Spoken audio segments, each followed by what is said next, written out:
Hi friends, welcome to என் சமையலறை. இன்னைக்கு evening ஸ்நாக்ஸாக நான் போண்டா செஞ்சேன். இந்த போண்டா எப்படி செஞ்சேங்கிறது இந்த வீடியோவில் நான் சொல்கிறேன். ஃபஸ்ட்டு நம்ம மாவு ப்ரிப்பேர் பண்ணுறதுக்கு முன்னாடி வடைச்சட்டியில் நல்லா எண்ணெய் ஊற்றி காய வச்சுக்கணும்.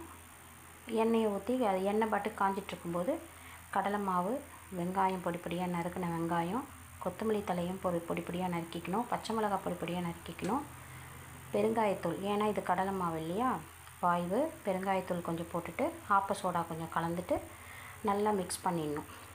உப்பு வேணுங்கிற அளவுக்கு உப்பும் போட்டு நல்லா மிக்ஸ் பண்ணிடணும். மிக்ஸ் பண்ணதுக்கப்புறம் ரொம்ப தண்ணியாகவும் இல்லாமல் ரொம்ப கெட்டியாகவும் இல்லாமல் மீடியமாக மிக்ஸ் பண்ணிவிட்டு நல்லா காய வச்ச எண்ணெயில் போட்டுடணும். போட்ட உடனே சிம்மில் வச்சிடணும்.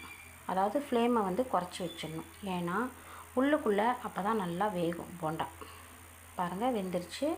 நல்லா போண்டாவும் சாஃப்டாக இருக்கும், மெத்துன்னு சாஃப்டாக இருக்குது.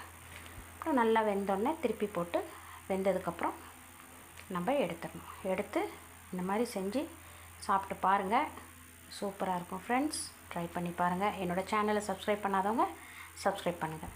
தேங்க்யூ.